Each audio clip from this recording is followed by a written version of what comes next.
Oh, crap, I gotta pull it up. Probably be a good idea to pull up. Welcome to Husky Radio. Welcome to Husky Radio. And I would tweet out that we're live, but Twitter keeps saying something is technically wrong. There, I can't say technically. Yeah, they don't need to know about it. They're going to be here. They're going to be here regardless. It's Tuesday. It's 8:02. They know what time it is. They know where they're supposed to be. They know. Yeah. Welcome. Sometimes, though, when you're in space, you don't know what time the Husky podcast is. I love it. I love it. Welcome. This is episode 24. Episode 24? You'll notice I didn't put an episode number in the YouTube stream because I did not know what number it was. Think it's 24? It's 24. We think it's 24. Because we timed it perfectly with the premiere of the new 24 prequel show. Of the new 24. Starring the guy that played Dr. Dre in Straight Outta Compton. Yeah. All of this is true. Yeah. All of this is exactly correct. Oh, we have so much for you all tonight. We are so excited. We've got Kyle's Bachelor time. He's going to talk about 2 episodes of Bachelor. He's going to spoil the ending for us because he already knows who won. I know. Oh, no. We are going to talk about a little bit about the Super Bowl because that is a thing that happened. And, there are a variety of things to talk about with the Super Bowl. Other than sports. We're not going to talk about sports. So, sucks for that. What is sports? Man. What's a sport? No sports. I love sports. And then we are going to... Sorry. We're going to talk about Destiny. We're going to talk about the upcoming patch because we have the inside scoop and we know exactly what's going on. And you don't. And so we're going to tell you all about it. You're welcome, chat. You're welcome. Yeah. Good. Boom. Yeah. We do want to first thank you guys for giving us the week off last week because we spent that time wisely doing something for you. Yes. Yeah, I don't know what it was, but it was for you and it was for your enjoyment. And so thank you for giving us the night off so we could work. The rewards of that work in like 4 months. You're 4 or 5 You're months. going to go crazy maybe in 8, maybe a year. We don't really know. In 4 to 16 months, you're going to go crazy. Hopefully, at least before Destiny 2 comes out, I can almost not guarantee it. One of these two things will happen before the end of 2017. Yes. I guarantee that. Yeah, there it is. And that's all there is to it. Oh, well, we've got people in the chat. It's time to start talking. Kyle, I hope your vocal cords are warm. I hope they're right out of the gate. Bachelor. This is Bachelor lightning round. This is like double lightning or something, like crazy lightning, because it's 2 episodes, but not that much more time because this is the lightning round, and we're gonna go fast and skip a lot of stuff that was kind of boring in these episodes. But are you guys ready to see the pictures on screen like we did last week? Well, 2 weeks ago, I guess. Last podcast. You're not ready yet. I'm not ready. He's not ready. Ready. But these 2 episodes I'm going to cover right now, they were crazy, dramatic, very dramatic, and I'm very glad to be past them. And I'm going to be happy once this night is over. Yes. But all right.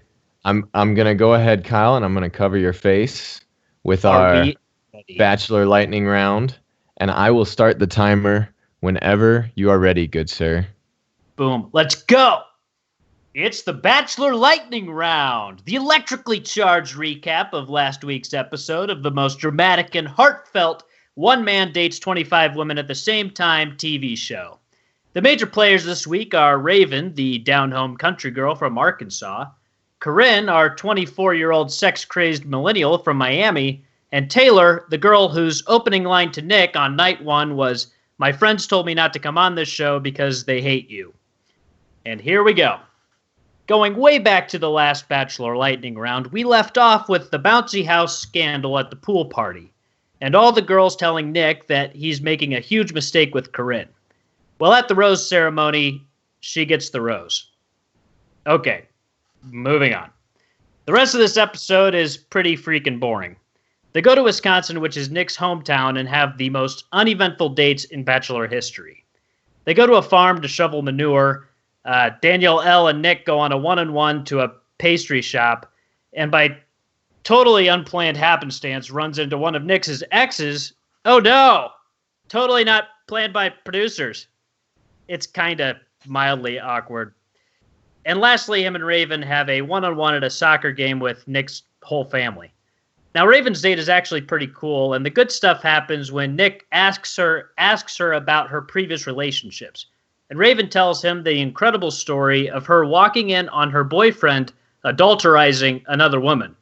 She tells with a smile how she was told he went home with another woman from the bar, so she drove to his house, kicked down the locked bedroom door, threw him off of the girl, and proceeded to bludgeon him with the other woman's stiletto.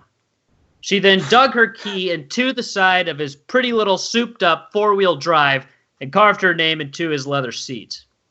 It could have come across really weird and crazy for her to tell that story, but I actually think it was pretty funny and a good way to tell a story about a time that was probably pretty hurtful for her. So I kind of like Raven a lot more after this episode. Now on to the big important stuff. A dramatic tale that takes us in and through the next couple episodes, whether we like it or not. And it all comes from this girl, Taylor, right here. Well, her and Corinne, kind of. Anyways, Taylor is awful, and the real villain of the show, in my opinion. She decides it's her duty to confront Corinne about her ridiculousness, and it just turns into chaos. She confronts Corinne, and they argue, and it's kind of like when the football team you hate is playing the other football team you hate, and you just want them both to lose. Like if the Patriots played the Patriots in the Super Bowl. They've been having conflicting moments throughout the episode, and the most notable of which is when Taylor wakes up Corinne just to tell her that she thinks that Corinne's entitled. They get really fed up with each other, which leads to a very nice argument at the end of the episode, and I'm going to paraphrase it. Taylor tells Corinne that she doesn't think Corinne has a good emotional intelligence and proceeds to explain to her what emotional intelligence means. Corinne's like, I run a multi-million-dollar company, so don't treat me like an idiot, Taylor. This goes back and forth like that for a while, and then Corinne completely turns the table on Taylor. And this is actually a really beautiful moment because Taylor totally deserves to get demoralized in this conversation because she's being so ridiculous and essentially taking out all of her insecurities on Corinne. So Corinne nails her right in the insecurity gut and tells her that the other girls in the house don't like her and think that she's a bleep. Tables turned. Taylor is on her heels and Corinne strikes like a viper and says, the other girls don't think you're here for the right reasons. Boom. Taylor is demoralized. If you're not familiar with the show, you probably think that this is a really lame insult, but it's actually not lame. For reals.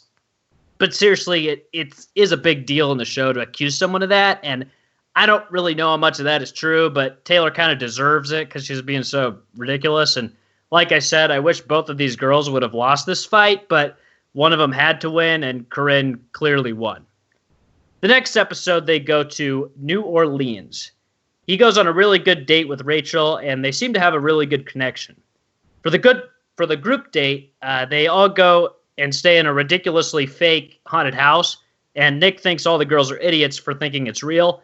And then Corinne and Taylor go on a 2-on-1 with Nick, where he has to choose between the two of them and Ponytail Man. They bash each other, blah, blah, blah, and Nick incorrectly chooses one of them instead of choosing Ponytail Man. Actually, I was kind of hoping he'd send both of them home, but at least he chooses Corinne and not awful Taylor. They leave Taylor in the New Orleans jungle, but this isn't the last we've seen of Taylor. Oh no! She stays till nightfall, where she gets all seanced up in voodoo magic. Then shows up at their dinner date and talks to Nick again, and Nick's like, okay, see ya. And she finally goes home and is gone forever. Thank the Lord. This is a very good thing because the next episode is amazing. and one of my favorite Bachelor episodes ever. Easily top 3 of all time. And I'm very excited to tell you all about it next time. Also, if any of you are interested, Taylor's profession is mental health counselor. So if you want, you can seek out her services because from what I've seen, she has the emotional intelligence to handle anything. And that is the Bachelor Lightning Round. Fantastic. Boom. Absolutely wonderful. And I wasn't kidding about the next episode because it is super good. Like, fantastic. One thing I haven't liked about this season is how fake and it just seemed more like fake and produced than other seasons. As opposed to all the genuine reality you get from The Bachelor. Oh, yeah. That we're all accustomed to from the past 20 seasons. I mean, the last season was Ben's season, and he was real genuine, and the whole season was really mostly pretty good that way. I did love Ben. Yes. And then he was a good boy. He was a good Indiana boy. Yes. I think we're finally past the weird, stupid stuff, hopefully, because this episode was amazing and really unexpected in a lot of ways. Yes. Unexpecting. I liked the part where you quoted Carrie Underwood. Yeah. That's that's what I was thinking while watching it. But, yeah. Definitely stood out to me. Scott, you mentioned something earlier, and I think I have to bring it up purely for your embarrassment. Yeah. You attempted to watch the first episode. Is that correct? Literally, of this season. I finished it like 5 minutes before you Skype called me. And any thoughts? Just general things that you noticed or felt or didn't feel? I feel like I had no thoughts because I lost the ability to think as I continued watching. The longer I went, I just started to absorb it. I think my favorite, it was awful. I mean, obviously terrible. But my favorite moment was when the one girl showed up on the camel and all the other girls were jealous that they didn't think to show up on a camel. And I was like, what? It's terrible. Yeah, she rides up on the camel and says something like, I like hump. Do you like hump? I heard you like a good hump. Yeah, there it is. Good. So, it's like, okay.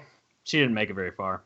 Oh, that is fantastic. Oh, spoilers. Yeah, sorry. Oh, spoilers. Good. I was going to start watching. Ugh, now I'm not. Now I'm definitely not watching the second half of that episode. Whole show is spoiled. Ugh, not my cup of tea. To quote Aziz Ansari, roughly, mostly because I don't like huge pieces of crap in my tea. But you know, I might.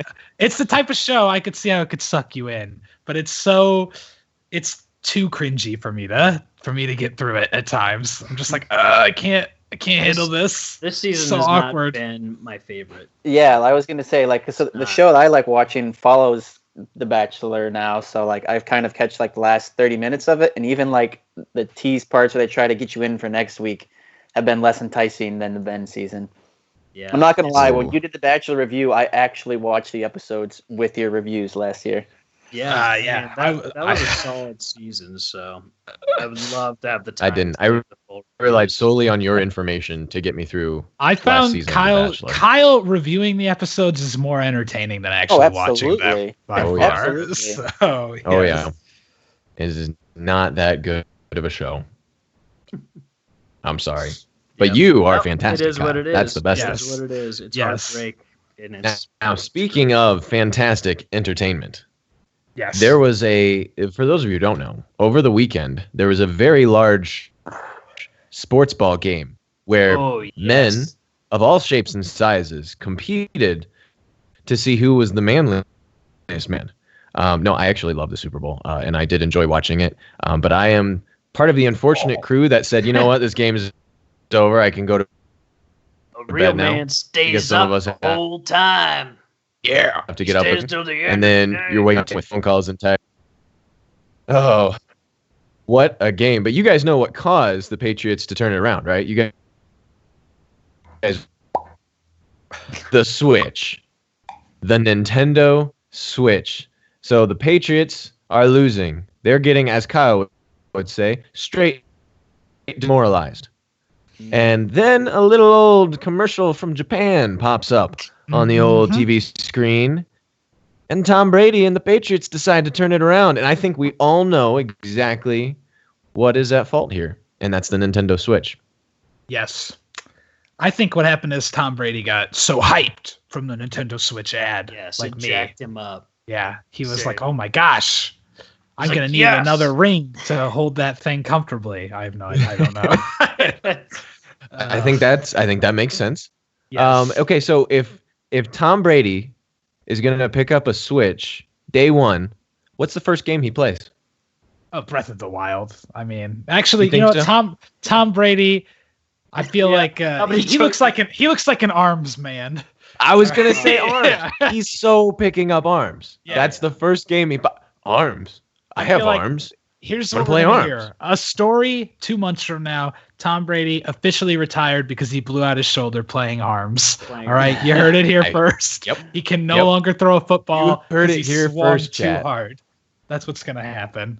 Goodbye. Yep. I completely agree. Now, Sean, you are our resident sport guru. In your opinion, how was the Super Bowl this year? Well, for the first half, kind of like you said, like the reason you went to bed, I was driving back from Iowa listening to the game. But I did get a chance to catch the second half, and people may call it like the greatest Super Bowl ever. Not even close to that, because literally for the first half of the game, people were like, I'm going to turn this off. I'm going to go to bed. Yeah, the greatest Super Bowl ever doesn't end with people turning it off halfway through. Correct. That it's competitive throughout. Yeah. So, but the second half, which is what I actually the greatest comeback ever, maybe? I would. Oh, yeah. I mean, it was the first game that ever went to overtime. You had a lot of firsts in this Super Bowl. So, I mean, it was the enjoyment value was fantastic. I actually got to research a little bit about the actual viewership and like the numbers that they got. Do you guys want to guess when the most eyes were actually tuned in to the Super Bowl? Halftime. I would assume the halftime show. Yes. Which was not really surprising, for obvious reasons. But they had a lot of cool stats this year just because of everything that's going on and advancement.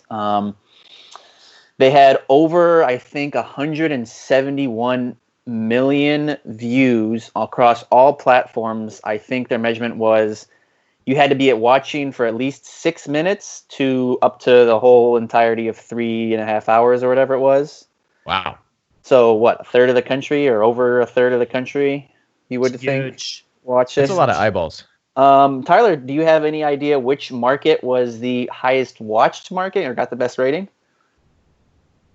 I have no idea. Pittsburgh. Really? Steel City got we poor Steelers fans were it was like a 59.3. Wow. So over that's half crazy. People in that city were watching the Super Bowl. Wow. Yeah. Well, yeah. I'm not a Pittsburghian, but I am a fan of the Steelers. So this was kind of bittersweet. I wanted Falcons to win. I really wanted the Patriots just to get demoralized, and they were demoralized until they came back and had some really good plays. And I was sad regardless. It was just a sad evening for me. But we have those commercials. To pick us up. Gentlemen, you got any favorite commercials from the Super Bowl?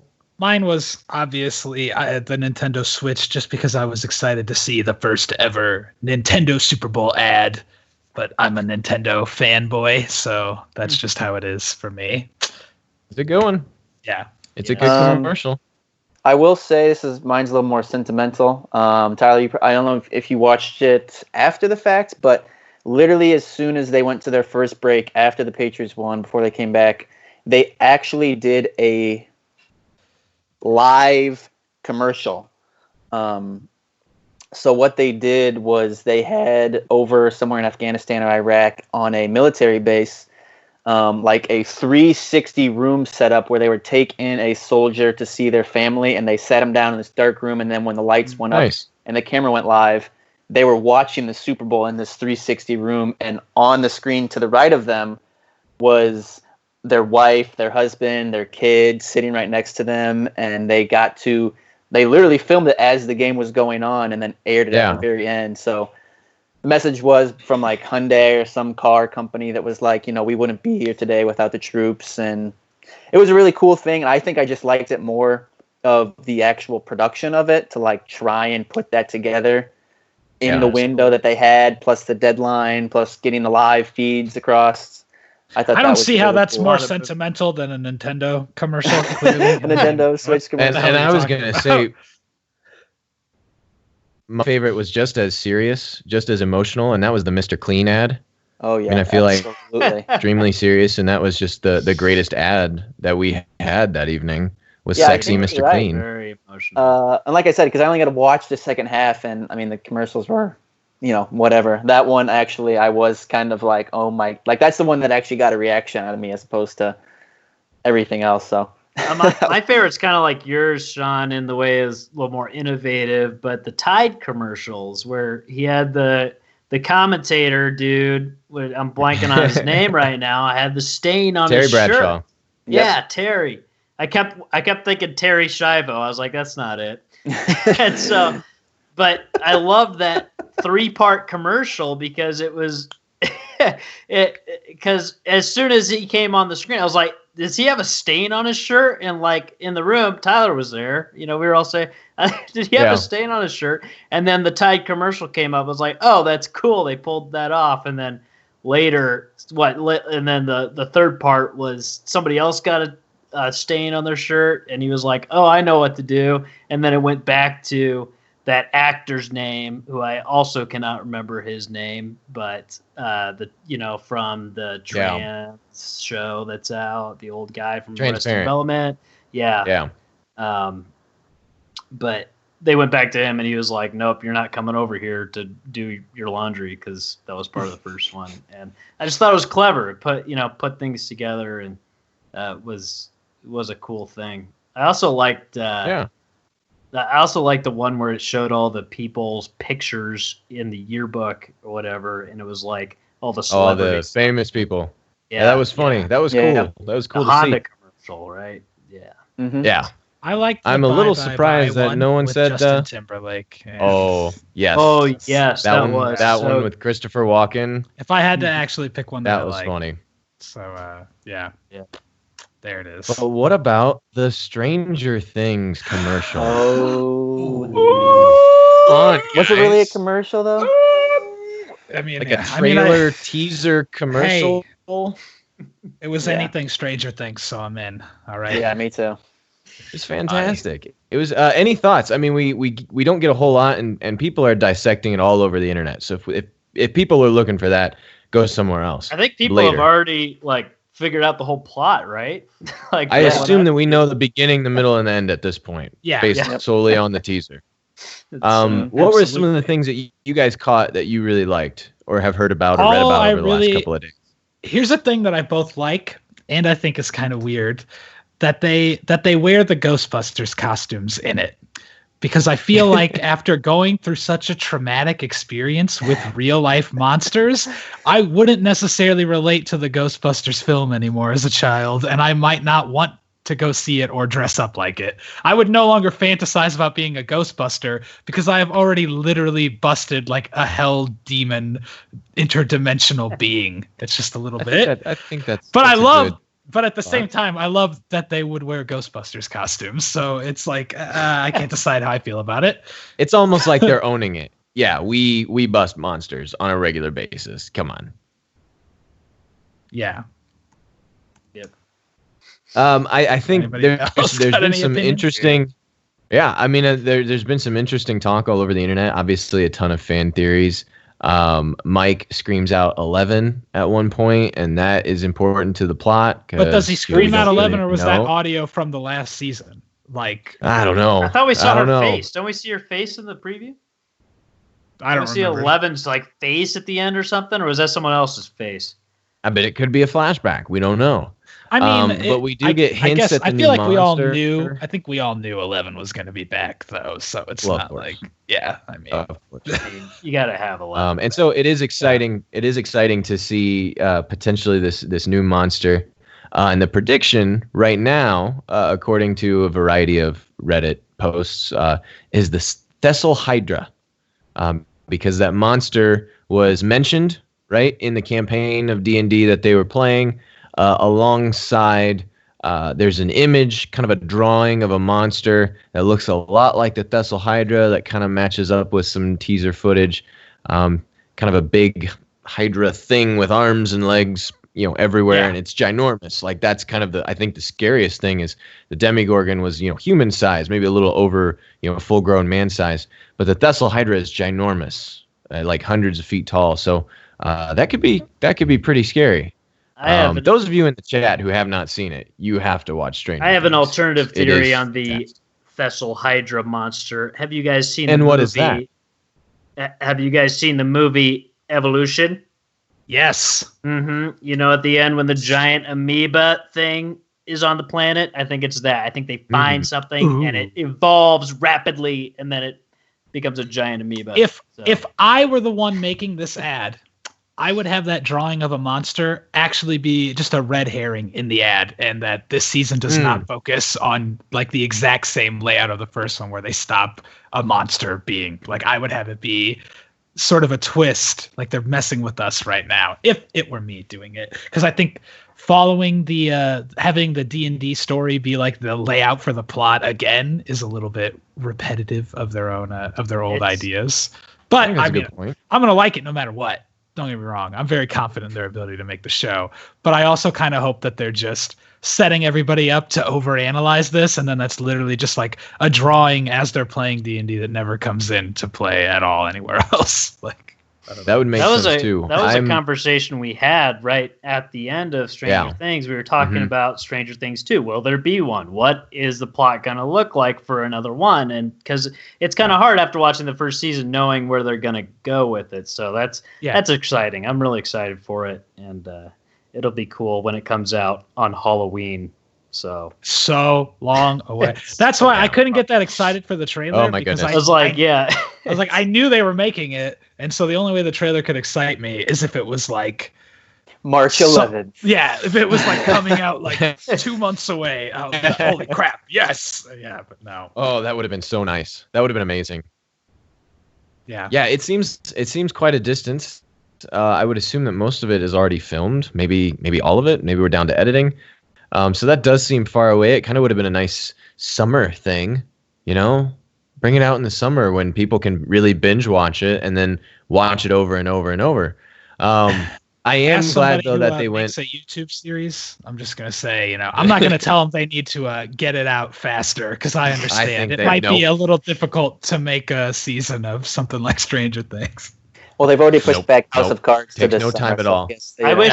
I do wish. Just make it. Just release it. What are you guys doing? I wish it came out on October 1st instead of 31st, because, I mean, October 31st, that's the last day in that's October, a good point. I didn't even think about that. And like November 1st, I'm watching Christmas movies. But either way, October 1st, I can't be October 31st, you're still watching Halloween. The first season had Christmas lights in it, so maybe it'll be Christmas themed this time.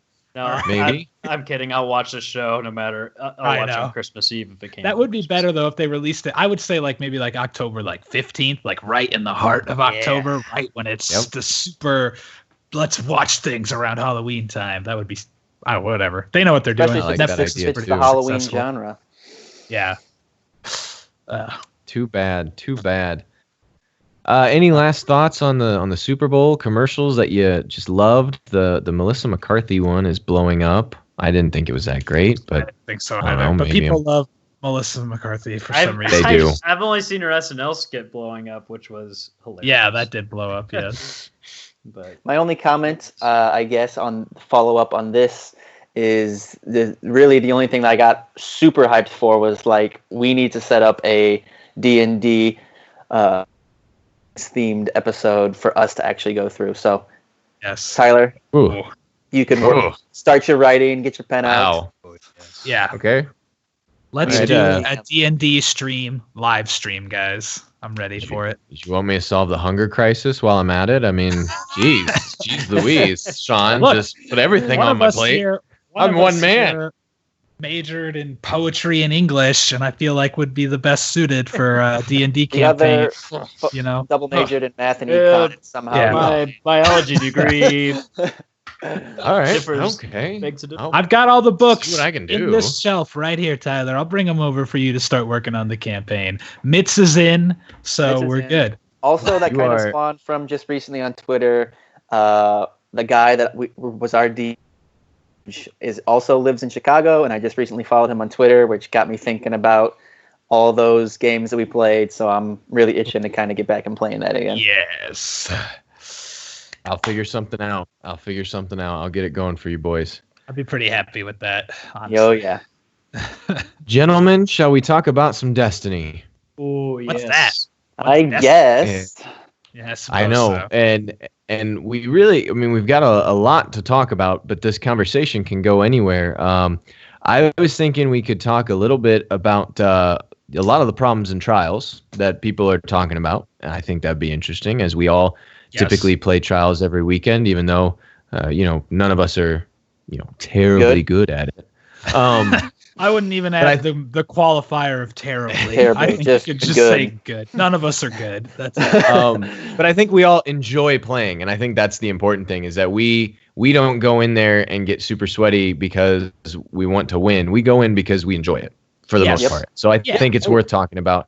But we definitely have to talk about the upcoming patch that we're going to learn so much about tomorrow. And so what our plan is to all predict what it is, what this patch is going to look like, so that we can all be proven wrong first thing in the morning. And I think that's a really good idea. Obviously, anything else is fair game. What we want to see maybe changed, as we go into Destiny 2. If we're going to see these raids come back, obviously, I think we all hope for that, but I don't know. It's Bungie. But let's start our conversation with trials. What do you guys think? Where are we in the state of trials right now? The biggest thing I want for trials is to have more people play it. Yes. And I don't know how to do that, but that is what I want the most for trials, is so that you have more people playing around you, so you're not matching with people across the globe, so you have better connections. And that's more for like top tier players, not necessarily me, who has a KD of who knows what. But probably a solid 0.91 if I had to guess. That's usually good. Where I hover. So let's assume you're there too. But the more people, from what I understand, the more people that play trials, the more chances I have to win games. So that's one of my favorite agree. games. I don't know if there is any way to get more people playing other than you don't think so? Destiny 2. I just think Destiny is really just naturally, the game is old and there's more people who play it than any other game of like its age, like at this stage. You know what I'm saying? Like it still gets more players than most first person shooters out there. And I can't fathom a way that they could do any better than they're doing to retain players. And I know there's a lot of people who don't play trials at all, but I don't know how you can incentivize somebody at this point who's afraid to do it to start when it's at its absolute like hardest to go flawless. Yeah. Going off of what Kyle said, I don't know. It was someone liked a tweet out recently I saw it on our Husky Raid Twitter account, that like the trials number 1 to like now in year 3 are like drastically reduced the amount of people that are playing. Oh yeah. So that could be a root to some of the problem. But I think just some of the builds, some of the artifacts, some of the guns are just keeping people away because, there's no one thing that's making trials unplayable right now. Like that's, I play it every weekend because it's a total sum of all these different parts that you run into all of them at once, and that makes it miserable. But like just starting off. Like there's the artifact, memory of Scory. Scory, yeah. That's for someone who just doesn't, go off of really, I build a class to try to beat the other player. I just go in having fun, like what I like to do. That's kind of my biggest argument with that. Like I was playing yesterday with 2 guys, and we literally went up against someone who was like KD. He had like a 2400 elo and was playing with two guys under a 1.0 KD. And what he would do was have them both run scory. He got his super by the second match, and then would use his super, sit back, recharge, get it again, had it by the fourth round, and then like every 2 rounds he had his super, and he was a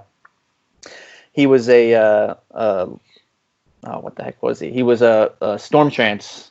So he was just basically melting us every single time. And we beat them because they had 2 guys less than 1.0. But like when you have that as a strategy, like that's just like poison to people who want to go in and, like us, and just kind of have fun, because that's not fun. Like you just want to go. I'd rather be mowed down by a hand cannon or like a sidearm or something fun than like the 3 same guns, a Matador, Clever Dragon, and supers by Scory.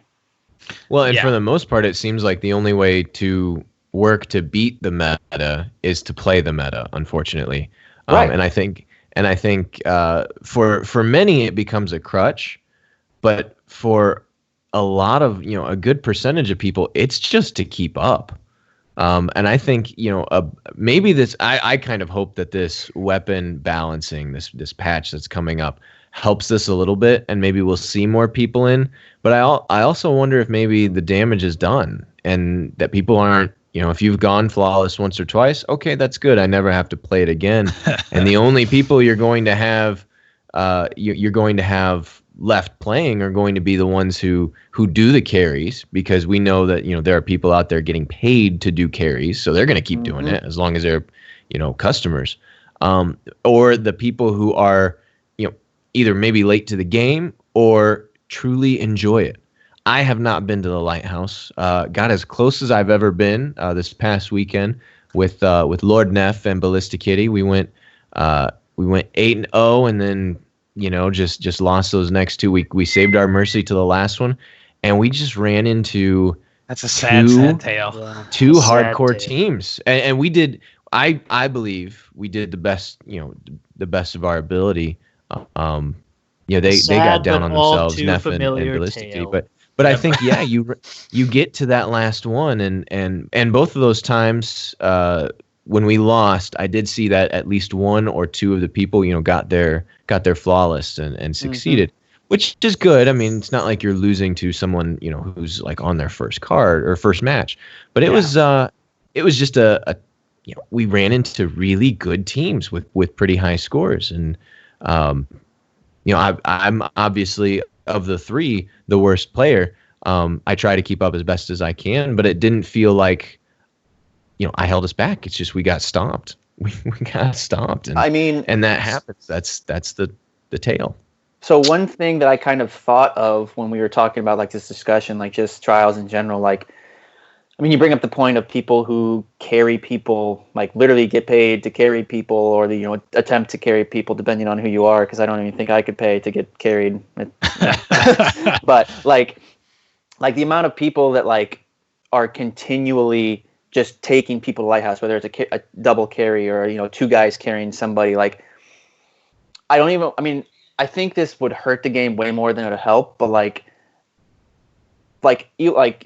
people who are literally just doing it like 2.2, 2.3, 1.9, 3 people playing together who have been to Lighthouse over 100 times. Like, what if there was like a cutoff? Like I said, I feel like that would hurt trials more than help it. But like you're in a pool of people who have not yet this week been to the Lighthouse, or like if like Bungie could somehow give you back the old Nightfall flaming head to like, oh, he's been flawless, this week. Like he's not going to match against people that haven't gone flawless. Like if you go I've heard this suggested before, and I'm hugely against it. I know.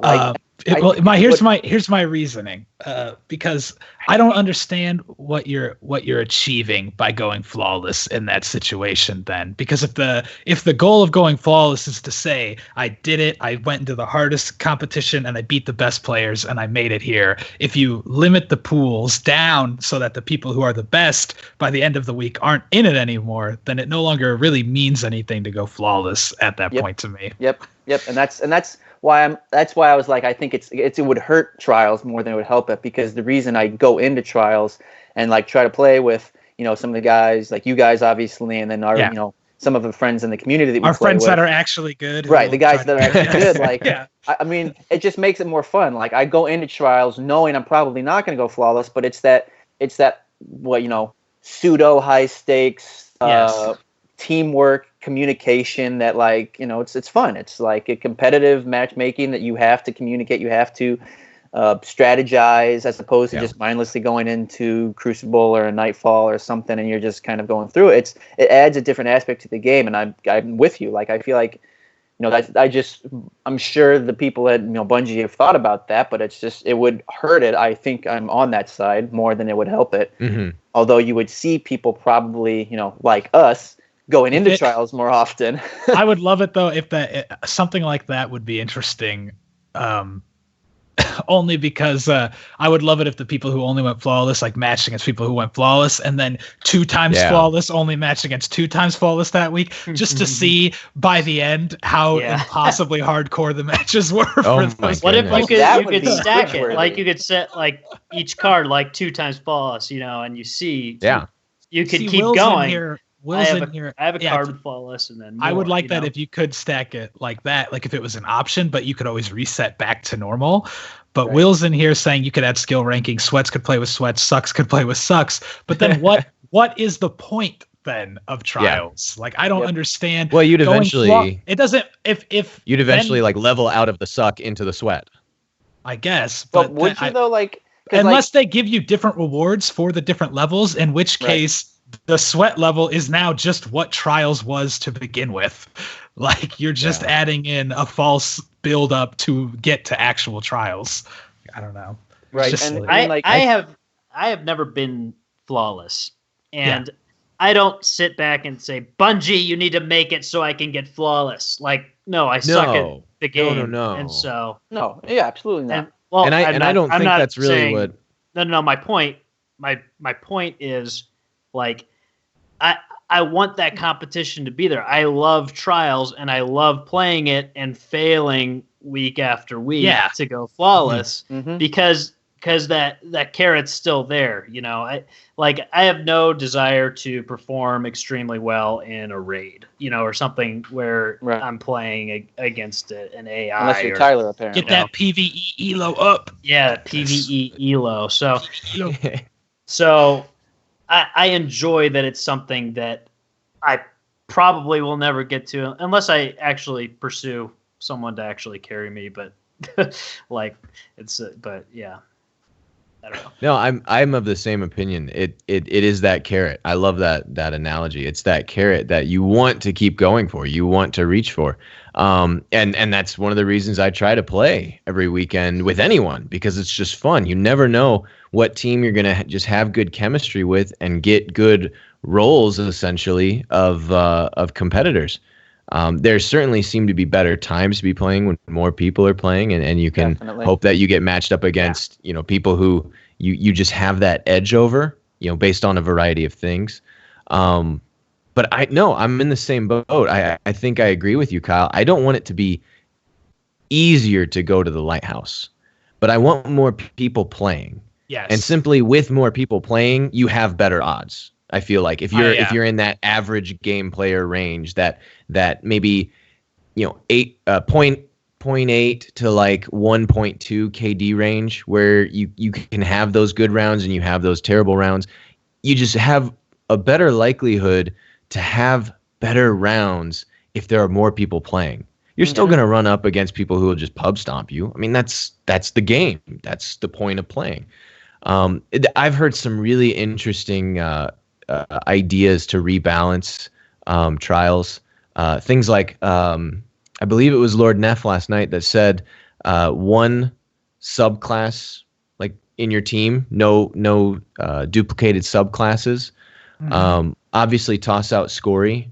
A lot of people argue that Scory is really a PvE artifact, and that if you're using it, it should just that perk is not there. I think I agree with that because I think it's being abused.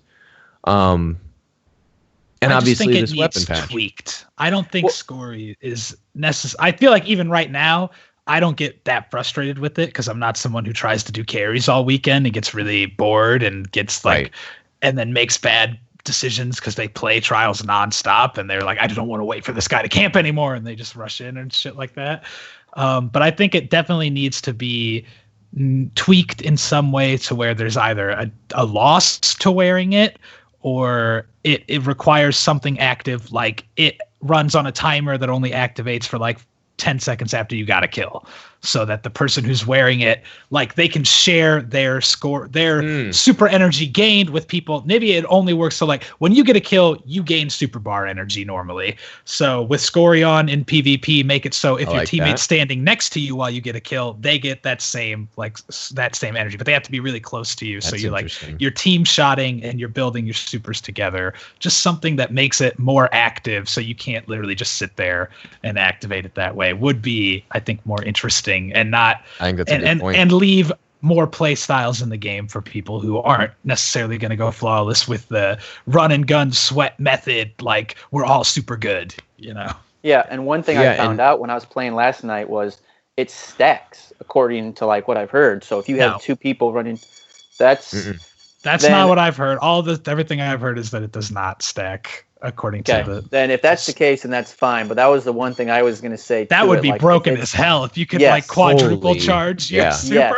Yes. So like that's imagine why I somebody saw with two people running it. If that's not the case, then that's I'm fine with that. But like if it's kind of with two people running it stacks in a sense. It's good because that way you can always have one person pop their super while the other one charges them up. Once the other person with scores gets it, this person pops theirs and shit like that. But other than that, no, it's not that ridiculously broken. Then I would be like, get rid of Scories if it's stacked like that. Jeepers. That'd be a nightmare.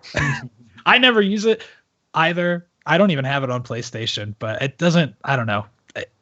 I don't like when other teams Scory camp all the time, but it doesn't bother me enough that I want to say like we have to get rid of it entirely. I want it just tweaked. I want it to do something that requires either a little more activity from the person using it or is a detriment to them, like how the Memory of Fellwinter gets rid of your super, you know, like Scory gets rid of your grenade. Like that would be, it's the equivalent. That's thing. A true price. Yeah. That'd be interesting.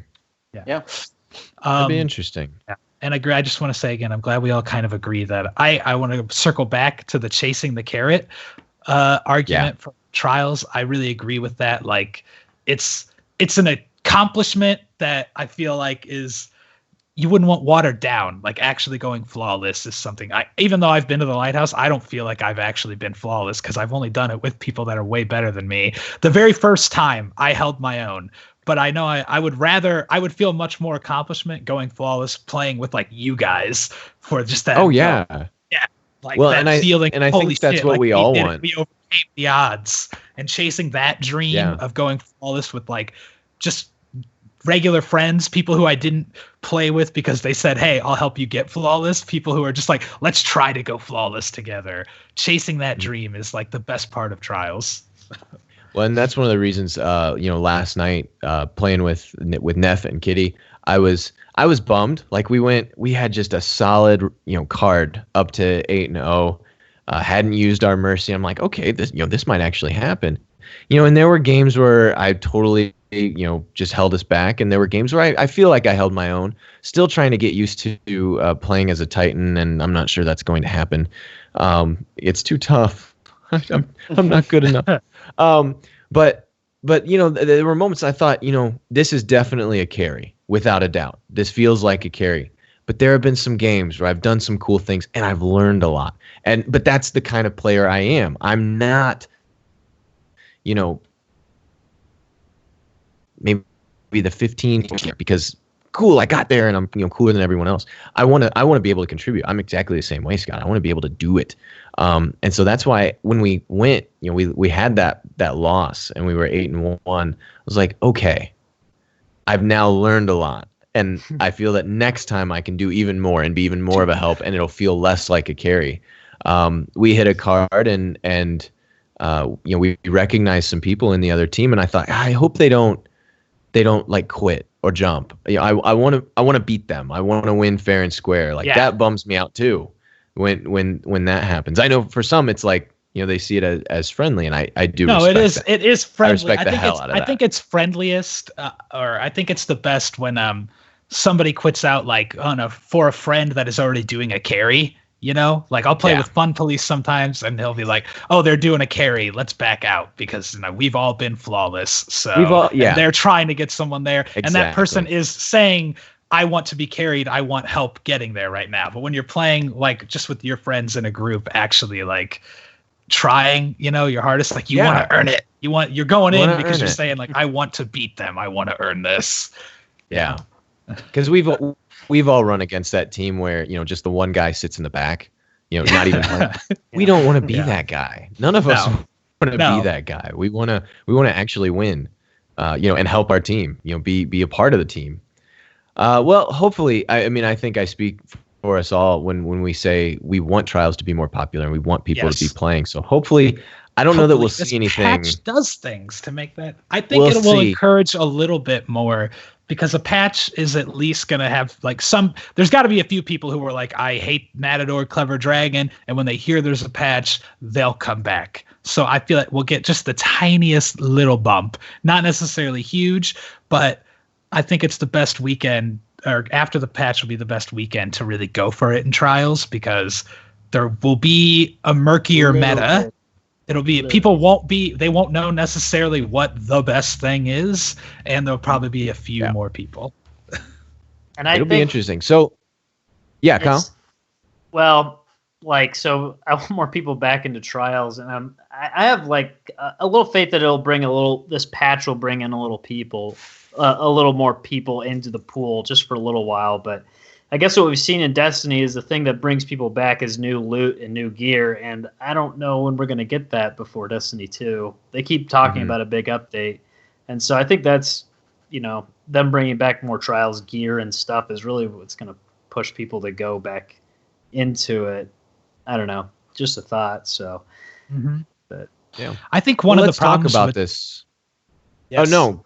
Yeah, I just want to say one last thing about trials. I think one of the actually bigger problem with trials is one of the things that I kind of liked at first when Rise of Iron dropped, and that's that all the guns have set perks, which for me, even if I'm playing trials, like there's nothing I'm after anymore because I've gotten like everything that I want. There's like 2 guns that I want. I have those. I'm not chasing a better roll on anything. So I feel like there's probably people who don't have motivation to keep playing after they've been right now, which is or even if they've only gotten 7 wins a few times, even though some of us struggle with that. I know. What if you could buy guns at Mercury with passage coins? Ooh, interesting. Or buy different loot items. You play enough trials, you get enough whatever jacked up trials marks. I don't know. Interesting. I would like for there to be something that keeps you coming back after you've been flawless a few times. Yeah, something to chase. Yeah. But yes, let's talk about the patch, right? And let's talk about this patch. Yeah. We really don't know a whole lot about it. We've gotten bits and pieces that they want to make things more competitive. They want to balance things out. Variety of subclass adjustments, which I assume are going to be small because they don't want to ruin it. Ruin anyone's subclass. But let me. I mean, we could. We can just go around. What do you guys want from this patch? Sean, I'll start with you. I would like to not have this constant feeling of being absolutely defenseless when I'm in my super or popping my super as a hunter. As someone who tried to get my second Nightfall in with my Titan, Vincent's got to attest. I am MLG with my Titan. Oh yeah, no deaths whatsoever. Nope. So I just feel like when I'm going up against a Hammer Titan or like someone like a Striker or someone in Void Trance, like I feel like I'm just like there's no chance. Like you hear it pop, you run. Like that's the thing. Yeah. Like shooting at them is golden gun pops or like dangerous. Yeah. Or a hunter pops their blade. You're like, okay, let me snipe him in the head and he's going down. Like that's like. I would like that same ability on a hunter. Like, I understand it has to do with the class and like you're more agility, recovery rather than armor, so I get that. But like, I feel like a super is a super, and you shouldn't be able to be. There shouldn't be one class that's one-shotted in the head when you're in super, and the other two aren't. Like, I don't buy that across the three classes. Like, oh, it's just part of the hunter. They're weaker. They're more stealthy. Like, there's nothing stealthy when you're running on fire with one gun running around. Like, Yeah. you're not hiding. Like, and like when you're in the, your Night Stalker, like you're popping around about to shoot a bow. Like, I've been blasted in the face with a shotgun while I'm pulling the bow and I die. Like, and sometimes I keep my super. Sometimes, I'm gone. But like, I think that's one of the biggest things outside of what you guys are probably going to say with, just other guns and stuff. But just because I've seen it a couple times and Vince has mentioned it, like, I'm all for like bringing back auto rifles. Like, that was my jam year one. I loved the Suros. I loved high impact auto rifles. I would love to see that make a resurgence here in some form or fashion with this patch, just because I miss playing with the auto rifle. Yeah. Kyle, what are you thinking? I'm skipping you, Scott. I know, but I play Hunter too, so I have things to say about what he said. about what he says. I really like the idea that you can't just get one shot sniped while using your super as a hunter. I think that would be very beneficial to have just a little bit more resilience to other people's fires as a thing. But I also think that Blade Dancer and Blade Dancer is my go-to hunter class when I play PvP. I love Blade Dancer, and I think that I feel like the super is perfect the way it is, but that's a very controversial statement you just made. Yes. Kitty is so triggered right now, I guarantee you. I mean, like like skip grenades, right? Those probably need to be nerfed with Shinobus a little bit. I mean because Kitty and everybody always says that it's too weak, that it sucks right now. So. I don't know. Those Blade Dancer used to be was my go-to. This is the one that I can use with the best. I was the best with the Blade Dancer super, and then Stormcaller came out, which was a similar ones. I love the roaming supers. I feel like if you're using it right, then it's good. But I'm not a top tier player, so I don't know much. But I want to say about Blade Dancer, since we're talking about it, and that's the only thing I wanted to address is that's fine. I feel what you're saying about roaming supers and wanting like more armor on them, but I feel like Blade Dancer would be good with its low amount of armor because it's like the easiest one to like kind of dodge around with, to dodge bullets if you're Blade good Dancer, with it. Other than like the problem is Warlock has Ionic Blink, which is like as good for like teleporting around and dodging, and they get armor. And you're unmeltable. Like that's what I feel like should be weakened, because you have to get closer with Blade Dancer, but you can do a lot of dodging with it when I watch people who are good play. My only issue is what people always say is that the melee doesn't work sometimes. I've had it happen to me where somebody is like in my face and they swing and I just don't get hit. I'm like, all right. That's just the hunter melee in general. Well, but I mean, just for the Blade Dancer, I feel like it definitely... If it's the one that requires you to get up in their face to do something, then it should definitely be deadly when you're up in their face. Not be glitchy, or something, right? Other than that, I feel like Blade Dancers are in a pretty good place. They used to be really overpowered back in way back, in year one and stuff. Like they were unstoppable. Like you were just like, okay, Blade Dancer gotta run as fast as I can. I think the other supers have balanced it out a little bit more, but yeah, but moving on, unless anybody else has something to say about Blade Dancers. Anybody? Nah, nope. Not really. I like the patch. I have very low expectations, I guess, or you don't have great expectations. I have great expectations. Yes. Yes. I know with any weapon patch. Every weapon patch that has come out, it has refreshed the game for me in a ton of different ways. And so I don't have specific things I'm really wanting nerfed or looked at because the tiny changes they've made in the past have had tons of effect in the game. Ripple. It's like it's a butterfly effect, or like a ripple in water. You make a little change and it can completely drastically alter the meta. And it's why they say they're going to make surgical changes with the primary weapons. And I would say, are they practicing medicine or what with the surgery? Yeah, but good. Awful. I hope they. Terrible. The one thing I do hope is I hope they buff Nerwin's Mercy so I can keep using it, because everyone says it's still bad, and I'm like, it's not that bad. So no, that's like it's just not the best archetype right now. It's the high cal rounds on pulse rifles. I hate those. Get those out of there. Yes, yeah. Here, I'm along the same lines as Kyle, where I don't have a lot of specific demands for the game, for the update. I really hope that they just don't do everything that the community asked for, because the community has rose-tinted glasses about every phase of the game, and everybody just wants their favorite gun to be good again, as opposed to like changes and tweaks. Just to add to that real quick, I feel like that this is the best meta we've had for a while. Like, Kyle's so controversial statements. I mean, like, people whine before every weapon balance. There's always problems, and like, and like this has not. In my opinion, I feel like I can be effective with a lot of different guns, where before it was like, I have to use this archetype for this gun. I have to use this for this. And like, I don't know. I feel like, there's some problems that people get really worked up on, like scory and stuff. But I'm kind of like, if it's not a specific game type thing like scory is, maybe take a chill pill and relax. I agree. I agree with you pretty much completely. I just don't want, I don't know.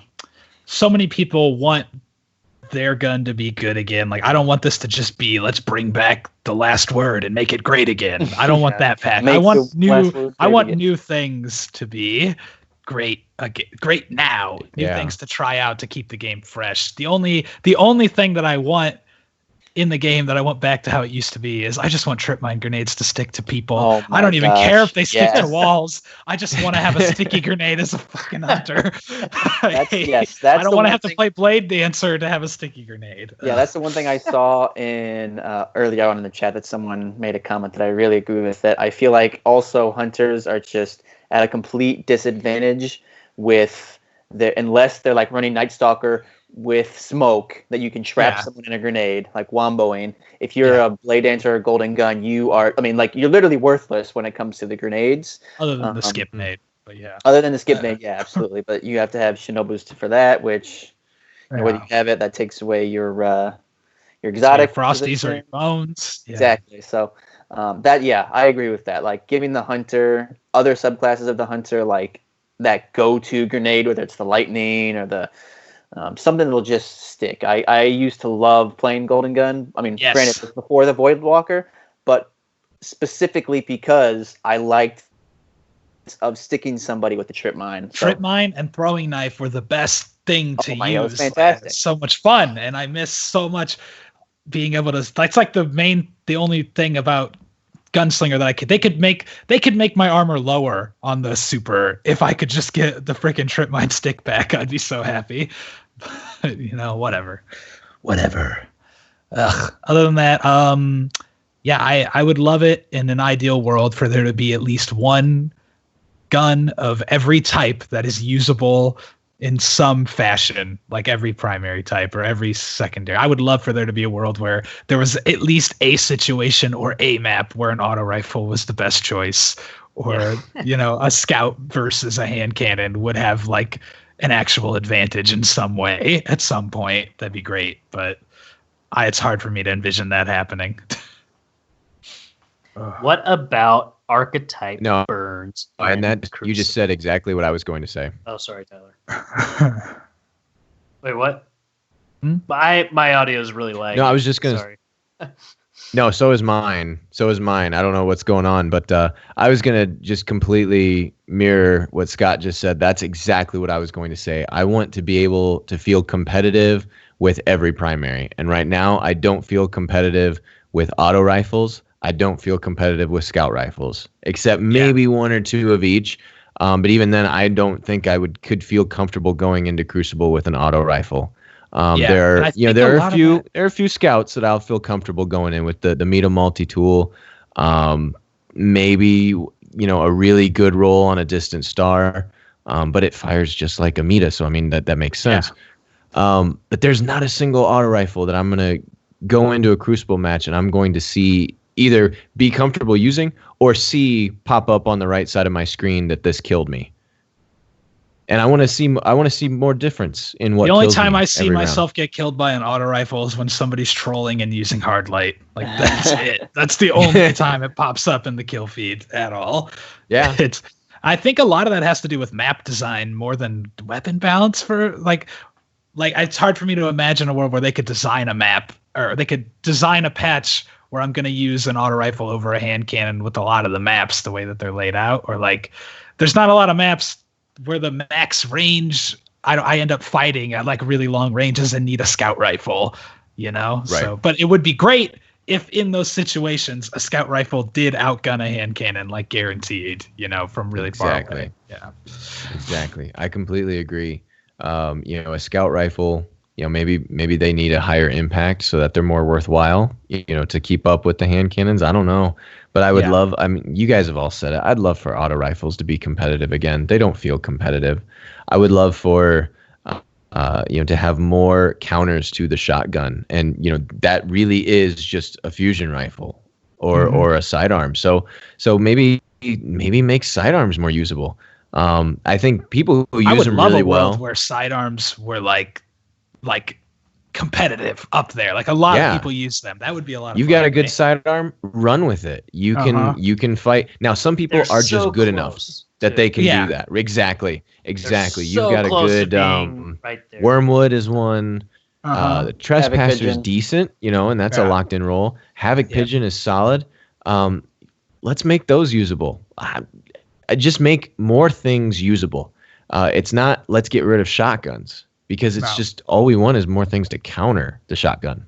Yeah, yes. I think you're right. Like that's one thing I come across in trials is if or I guess any Crucible match, but like let's say we're down, whether it's I'm 1v1ing somebody or 1v2ing somebody, or it's like it's down to me, or I have to go in for a res against someone, and I know for a fact they have that Matador or even any version of the shotgun. Yeah. I mean, granted, it's map for map, but like I was sniping this last week on trials, so like I have a probably a pulse rifle sniper, and like there's no way I can even get close to those reses because I know as soon as I get in the area or he's on my radar, he's gonna rush me right away with that shotgun. And why don't you just learn how to quick scope headshot?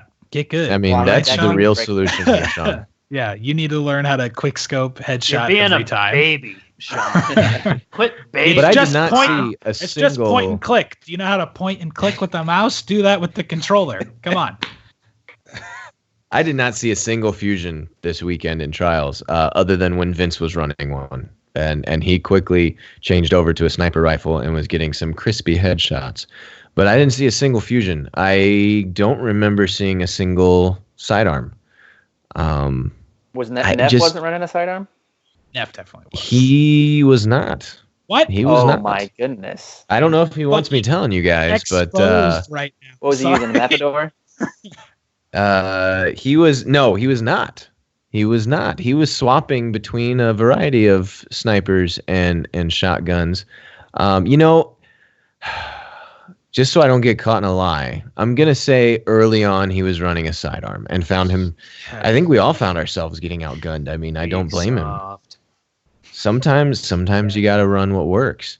And I think we're all really excited for what happens next Tuesday. Tomorrow, we're gonna find out tomorrow what the patch notes are. Are we gonna get specific numbers so we can start prepping for it? I doubt we'll get specific numbers, but it'll be interesting to at least know what they're thinking for sure. To know if they're like, we're working to bring auto rifles back. Like just to hear them say something like that is at least exciting. It's titillating to think of.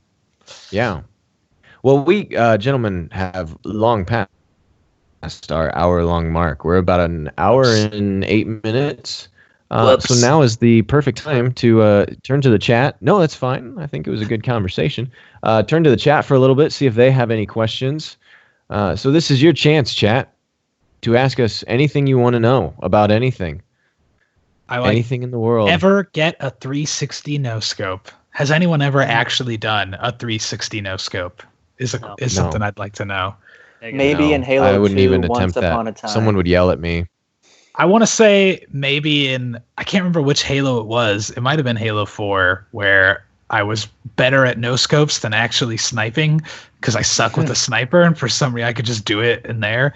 But even then, there's no way I 360'd. But I know I've gotten like double or triple kills, just random luck headshots, no scopes before. Two really good questions. What is your favorite raid or strike? And then Ordinary Gamer wants to know, do you think there's any chance they will bring back the old raids this year? So Harrison, that's actually I don't even know if that's a question or if it's a rhetorical question on the strike version, if he's asking. That's ludicrous. Raid, I think or at least I remember you guys talking about that once before. Yeah, it's been mentioned way back, a long time ago. But I will say one of my friends just recently got back in. He was like level 300 light. He was playing last night with some of his buddies, and they were in Vault of Glass. So that was a chance I might be trying to do that here, hopefully in the next couple of days, just because I missed that. But I think if I remember, we were all on the Wrath of the Machine, Vault of Glass gravy train. Those are pretty much the only two choices in my mind. It's Vault of Glass or it's Wrath of the Machine. Like, I agree. Who's gonna pick King's Fall? I agree. Nope. Who's got 8 hours to run King's Fall? No, I completely agree. Obviously, our favorite strike is the Tannic strike, and there's no question about that. Yeah, no question. And I think I'm still hoping they're going to bring the raids back. I think we all want it. Yeah. I mean, you got to think they bring that back. They're bringing back more exotics, which would be fantastic. They're bringing up a variety of legendaries, so that's a lot of work. And if they're focusing on Destiny 2, I don't see that work happening. So I'm skeptical, but obviously we all hope that those come back. Vince, I'm just going to say right now, I have no idea what you're talking about. That 3v1 clutch, I have no idea what you're talking about. Tyler, I'm going to show you a clip, by the way, of my Queen Breaker skills after this, because it's a great clip.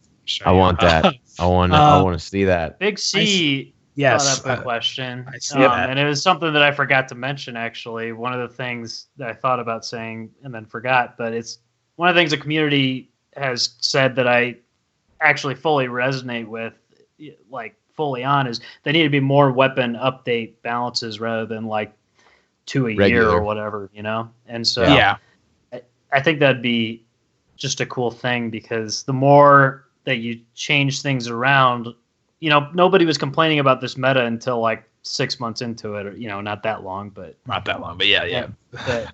Once everyone was able once to get everyone got one in Iron Banner, I mean, once they started dropping, I feel like I would love to. I think Big C said every 100+ days. I don't know. I would every other month. I mean, shoot. It should be constantly looked at. I think so too. That way, I feel like that not only would just keep the game fresher, but it would stop any one meta from becoming too like developed, where everybody's using it, you know, and it would make it so like, even like a top tier gun or a lower tier gun would be more usable, because there isn't a counter that everybody knows about, that everyone's using this one thing that's the best. So you would have, and if it's more frequent, they're smaller changes. It's not where, you know, here we're talking a week out, like this is going to be huge, this is going to be big changes, or, you know, could be, but they're minor tweaks every few weeks. That may be, you know, every month or so.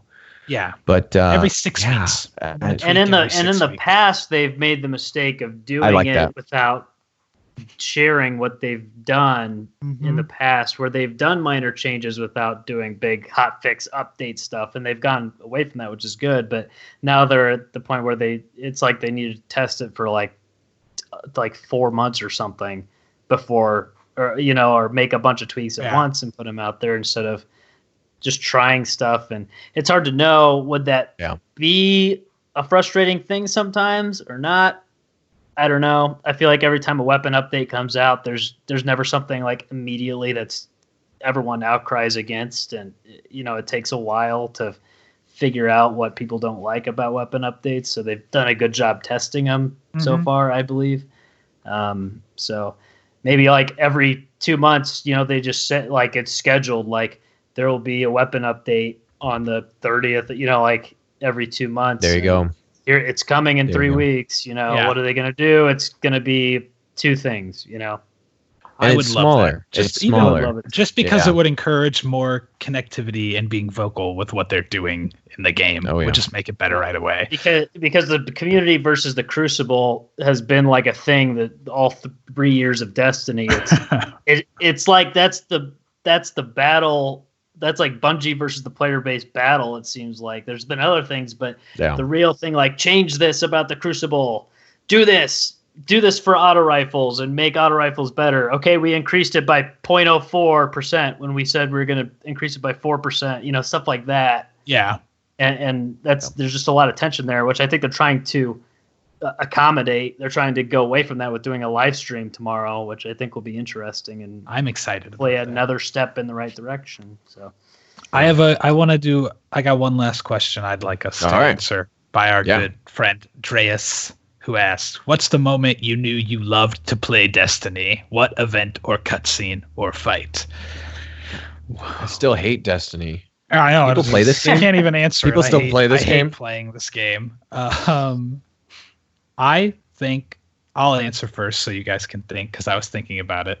I've had this question kind of asked before on the Planet Destiny podcast, and I didn't really know how to answer because it was kind of a slow, gradual. I realized one day I don't hate Destiny anymore while playing it, because I was forced to play it by friends. And at first I was like, this sucks. I hate this. And I was bored, and I started to like it more and more. But I think the one moment that sticks out to me is the first, I really had a ton of fun playing it. And I remember really enjoying the gameplay and its mechanics the most was doing the Prison of Elders Skolas fight. Was the first, because I came into the game late. So doing Skolas Prison of Elders and beating that was one of the hardest things I've had to do in Destiny, because it was super hard at one point when you were under-leveled, and especially when you're idiots it was me, Will, and Jason figuring it out, trying to do it. And I don't know, that was a lot of fun to me. Just a very hard game mode with good game mechanics that you have to work and figure out how to beat, but it's still challenging even when you know what to do. That's old school gaming to me, and I loved that. And ever since then, that's when I loved Destiny. So let's. I feel like Kyle, you probably have an answer, right? Popcorn Kyle. Popcorn Kyle. So it's kind of a difficult question for me because I literally loved Destiny before I ever played it. When they were hyping this game, I was so sold on it right away. It was not even a question that I wasn't going to play the game there, And so when the beta came out and I played a little, I didn't play much of the beta. I don't know what was going on, but I tried out the different classes and I was like, okay, I thought I was going to love Titan. I really love Warlock. I'm going to start as a Warlock when I get the game. Started playing as a Warlock, and just immediately the game feels so good, and it feels like my biggest thing that I like about games is I want to feel like I am controlling the character and I am the character through the controls. It's weird to say it, but Destiny feels so good that way with the way the guns work and first-person shooters in general like that. Kyle thinks he is a warlock. I've witnessed him trying to jump off his roof many times, thinking he'll just float down. Kyle, it's fantastic. I love to watch it. It's enjoyable. But I will never forget the moment when we all played Vault of Glass, and I got the freaking grasps of whatever from the Vault of Glass, the Warlock armor, and I thought that was the coolest moment ever. And it was after we were trying to beat the freaking Templar, because Vault of Glass was so incredibly hard, and doing the Vault of Glass, we had all of these traditions we started doing that right when Destiny was popular and in year one, and soon died off because a lot of people left. But that experience in the Vault of Glass shaped the rest of Destiny for me, because I saw the potential to have fun in this game, playing with people, playing difficult game modes, and it was really cool. So there it is. Sean? You got to popcorn someone. Kyle. Jeez. Oh, I'm sorry. I popcorn Sean. I'm glad you did, because mine. Yeah, me too. I have the moment that I feel like it's, for some reason, I don't know why this is, but this specific moment sticks out in my mind. This is the moment. Maybe it's because I can't get it now in year 3, but it had to do with the icebreaker. Right. And it was that exact, like that. I think it might have been that. It probably wasn't that night, but like that exact raid moment where we were at the Templar, and we just jumped down, and the amount of times that we had to jump down and then wipe because someone died jumping down, or we died because we had to figure out what the oracles were doing. But I don't know. I just remember it was, again, it's kind of along the lines of that, why I think I like Trials, but just that team communication, competitiveness, like the oracles were like the ultimate communication patch or part in the raid where when you were under leveled or at the level that you were supposed to play it. And I just remember the start of each time, like getting out the icebreaker, going over to the right side, and for some reason, Kyle, I think it was you and me on the right side, and we had our icebreakers out, and we were just sniping the people as they spawned, coming up through that first whole wave, and then they'd start spawning and walking up, and just that whole sequence of playing right there, I just felt like, okay, I'm out of sniper, I have to back up and kill the guys that are walking up towards us, and you started sniping. Whoever I was with was sniping them, and we just took turns, and someone on the other side was doing the exact same thing. Just the idea of the raid, where it was, at the time, it was really hard to accomplish, and you had to have a good team of communicators. I just thought was the peak at that time of what the game was and what it could be in the future, moving on to the patches and then Destiny 2 now. But then I remember when you got those grasps and what the name of them were. They're freaking. Chat could help us out. Or maybe they're not grasps, and that's what's. It was like a name, like it was like the the raids, and they all like it was all of somebody, like the grasp of something, or the grasp of somebody's grasps of somebody or something. But yeah, like that was it. So like. Gloves of the Husky Lord! Yeah. I got the gloves of the Husky Lord! I remember screaming that at the top of my lungs. Because I didn't care about the gloves of the Husky Lords. I was just stoked that we beat the freaking Templar at like 4 in the morning or whatever. Yep. And I think I remember my roommate who played Destiny, he was sleeping, and I woke him up, and he was like, what are you doing? Like, got the gloves of Husky Lords. Oh my God, that was that, like that. I think it was that. I don't know if it was that night, because we, like you said, we did it so many times, and it might have been that night. But like, just like the starting of it and sniping with the icebreaker, and working on that side and having to communicate and everything, and then capping it off with the gloves of the Husky Lords moment.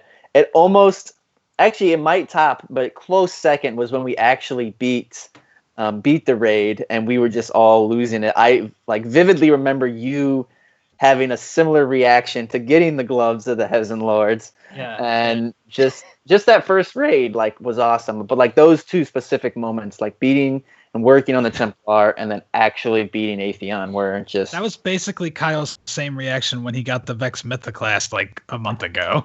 Yeah, just not too long ago. Yeah. Yeah, I remember. Yeah, and same thing for, I don't know, Crota.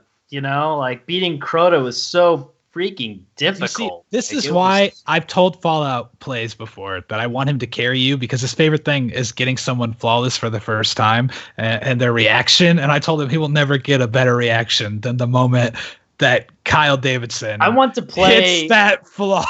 I want to play with everyone. So many people have been like, "Yeah, let's play. I'll carry you to the lighthouse." And I'm like, I want to so bad, and then my schedule and crap gets in the way, and I'm like, I feel bad for trying and schedule stuff. Yeah. But I want, the day I get to the lighthouse, I'll probably just lose my voice forever. I know. Or something.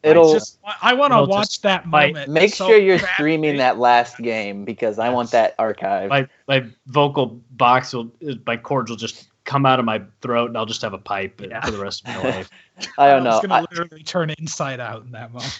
But the Hezen Lord moment of those gloves, like the fact that was both of our favorite moments, I think just speaks for itself. I don't know if it'll be topped, even if you get flawless, because that was just an unbelievable moment. Yeah. Popcorn Tyler. Oh no. Guess home. I hate this game. I don't know. There's nothing I never fell in love with this game. I don't know. Maybe my first full raid with you guys was a lot of fun. It was King's Fall, and so that moment was pretty cool. That stands out to me. I think probably the moment. You know what? I'll pick this moment just because I think it proved to me kind of how cool the community could be. And that's I was late to the game, looking to get Black Spindle, and LFG'd for it. And I don't remember if I posted or jumped in with someone, but jumped in with a couple of kids. And at first, my initial reaction was, "Oh, great, it's a couple of kids." And I really was like, "This isn't gonna happen. There's no way." And this one kid starts coaching.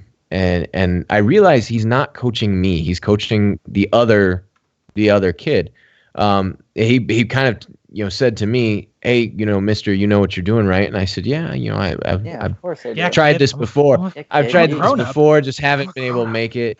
And he's like, "Oh, okay." And well, we're gonna get this time. And it only took us twice. And he yelled at his friend so much. But he never said anything to me. Like I definitely screwed up a few things, and he was like, "Hey, why don't you try this?" And then his friend would mess up, and he'd be like, "What the hell are you think?" Oh, and it was great. He just total That's total exactly squeaker. What friendship is right there. Total squeaker, and they were both from England. That's the other thing. So I mean, it was super early, like on a Sunday morning, and they're both from England, and they're just he's reaming out his friend, and it was fantastic. Because it only took us 2 times. Like we did it. And I was just, it felt really cool. And then the kid was like, "Hey man, and thanks for putting up with us." I'm like, "Dude, you guys were, other than you yelling at your friend, you guys were fine." Like that was just a cool moment for me. Because it made me happy that one, we were able to, pull up our bootstraps and do it. But the fact that this was a little kid, like coaching and being respectful, like I thought that was a really cool moment. Just a really cool moment. So that one certainly of all the memories stands out. And Kyle getting the Vex Mythoclast was pretty awesome. Yeah, that was probably my top moment was Kyle getting the Vex Mythoclast. Or the first time that Kyle and Sean beat Vault of Glass was probably top moment for me. Maybe that's the one that stands out for me. I wasn't there, but I know it was a good moment. It reverberated through time and space, his yell of victory. So I remember it. Yeah. It was hidden in the vault. Thank you guys for listening. We don't do shout outs. That never happens. So nope. Don't even try. Thank you guys for listening tonight. This has been episode 24. Have a wonderful evening, and maybe we'll see you next week.